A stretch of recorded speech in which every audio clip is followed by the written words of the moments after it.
I'm Matt McClooney, Associate Curator for Operations for Battleship Memorial Park, and this is High Seas History on the USS KIDD's YouTube channel. And today, I'm going to tell you about a little-known operation called Operation Governor.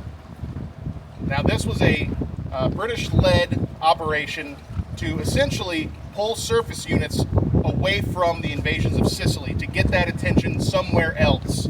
Simultaneously, the idea was to draw out German surface units like Tirpitz and beat them on the high seas. So, the plan was, starting on July 26, 1943, that you would have task forces from A to E.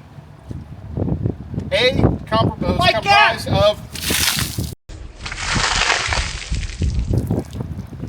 Battleship Anson, Battleship Alabama, and HMS Illustrious, the fleet carrier, as well as 8 destroyers, 4 each from the Royal Navy and the U.S. Navy. B was comprised of South Dakota and several other units. The whole point of this was to make it look like there was an invasion force going into Norway. Three sisters! This started on July 26th. On July 28th, the Luftwaffe sent up a Junkers 88. And this is the reason I'm telling the story. Everyone thinks Alabama fired her first shots in anger in the Pacific. That is incorrect. Alabama first fired shots in anger at the Luftwaffe on July 28th, 1943. Once it was spotted, Alabama commenced in a 2-minute barrage from her 5-inch 38 caliber guns. Tsunami!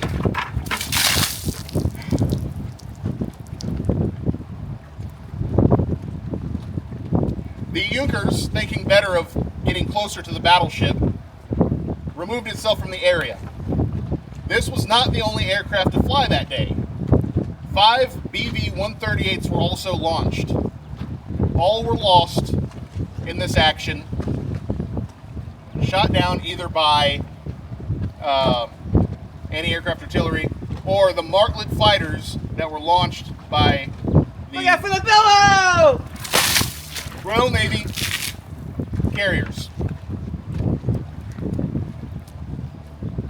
This was Alabama's first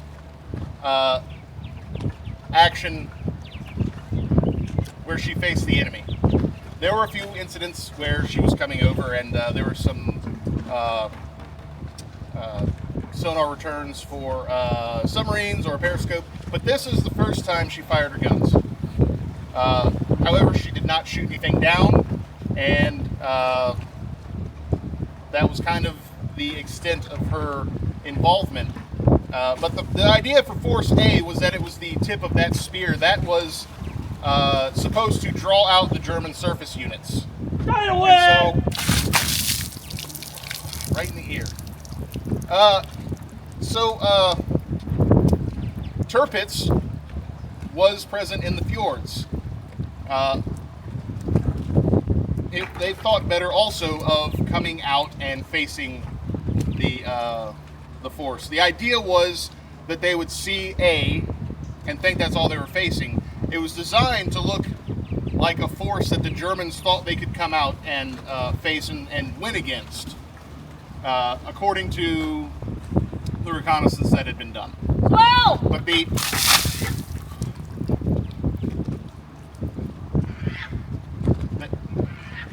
I'm on camera.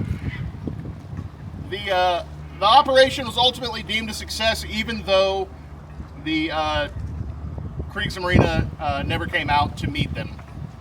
So, by July 30th,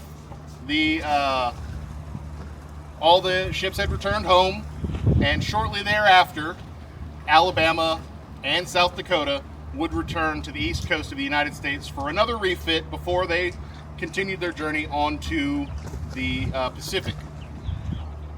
Now, thank you for watching this video. This was my first episode of High Seas History here on the USS Alabama.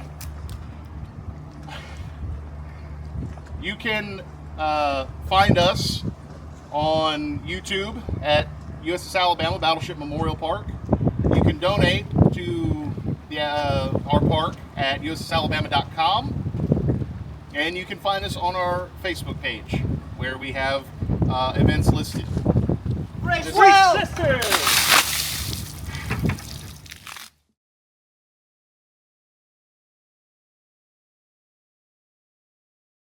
Hey folks, I'm Molly Ballinger at the USS KIDD Veterans Museum. Today we are aboard the USS Alabama in Mobile, Alabama. We are very thankful to be here filming this high seas history, first in a long time. So here's the story. We all know that U.S. naval war destroyers are typically named after war heroes, but it's not too common that people are named after U.S. naval destroyers. Such is the case with Jesse Roper Mohorovic. And we're going to get into that story today. Rogue Wave! So, it is March of 1942, and Desanka Mohorovic, 28-year-old woman, is leaving South Africa and heading to New York. She is fleeing her home in Yugoslavia, and she's also headed to reunite with her husband, who is a Yugoslav consular official in Manhattan. So she is aboard the passenger freighter, the City of New York. And Three she's headed there sisters! in March of 1942, which is the height of the Battle of the Atlantic. Now, the Battle of the Atlantic spanned from 1939 to 1945 when the war ended, and it involved German U-boats trying to cut off supply lines for the Allies. So they're trying to cut off the supply lines to the Allies. Now, that was a very costly battle for the U.S. The U.S. lost 3,500 merchant ships and 175 warships. So it was very costly for those 6 years. Now, on March 29th, 1942, the city of New York is passing about 50 miles off of Cape Hatteras, which is just around North Carolina, which is also known in 1942 as the most dangerous place to be for a merchant vessel. Now, so it's a perfect storm, right? Now, on March 29th, at 12:45 p.m., the lookout spots a torpedo headed straight towards the ship, and a few seconds later, it strikes the ship at hold number 3, which is just beneath the bridge, and just below the water line. So there's a massive hole, water is pouring in, and the bow begins to sink immediately. So the abandoned ship call is ordered, and the passengers start scrambling to their lifeboats. Desanka Mohorovic, again, she's aboard, and she also happens to be pregnant with their 8.5-month-old child, also with her 2-year-old daughter, Disna. Got away! So they head to the lifeboat, and they eventually reach lifeboat number 4. Now, thankfully, when she boarded the ship's doctor, Dr. Leonard Conley, noticed this very pregnant woman and made a note for himself. He reported this after the fact, that if there was an abandoned ship situation, he would find her and get in the lifeboat with her in case any complications arose with pregnancy. And he did that. So thankfully, they both got into lifeboat number 4 together. They got away from the sinking ship, and of course, a few hours later, Desanka goes into labor. Breaking water! She doesn't want to cause any commotion or any more stress in the situation, so she doesn't say anything until about 8 p.m. Now, by 8 p.m., the weather has started to get a lot worse. Now they are in 15-foot seas, 25-knot wind, it's raining, and cold, so it's about 50 degrees. Go on, sir! And so, just imagine going through labor on a roller coaster in the rain at night. That's basically what they're dealing with. So the doctor, once he hears of this, she's going into labor. He doesn't have he only has the first aid kit that's aboard the lifeboat, which is just like basic supplies, bandages, gauze, stuff like that. But he does construct a tarp, a shield for her for privacy out of the lifeboat's sail, to shield her from the 19 other passengers aboard this lifeboat. Now, Roller! she is in labor for several hours. It starts around the afternoon, and she finally gave birth to a healthy 8-pound baby boy at about 4:30 a.m. on March 30th. Now, it's not until about 12 hours later that their ship is spotted. So all the lifeboats in due to the weather conditions, were all very spread out. So it's not until about later that day that they're spotted by the destroyer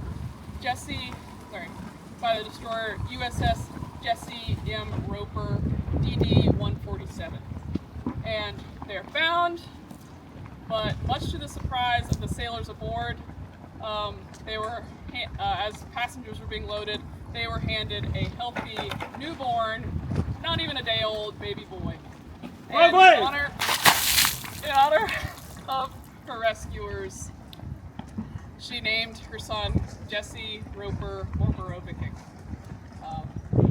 And they eventually reached their destination in New York, and they were reunited as a family with a new addition. And Jesse Roper Mormorovic, the name was shortened when they got to the U.S., eventually went on to have a very successful naval career as a Navy officer. So it was a happy ending, and his son was eventually taken to the spot of his father's birth out there in the Atlantic. So, wonderful story of a woman's faith and perseverance to see her husband once again with her new family. Go Tigers.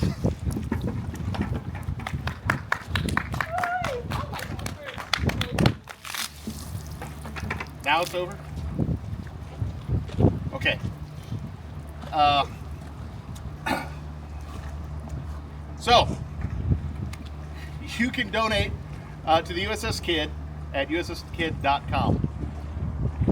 Thank you for watching. Please like, share, and subscribe. Share this with anyone you think will enjoy it, which will probably be anyone who knows me, who knows I deserve every bit of this.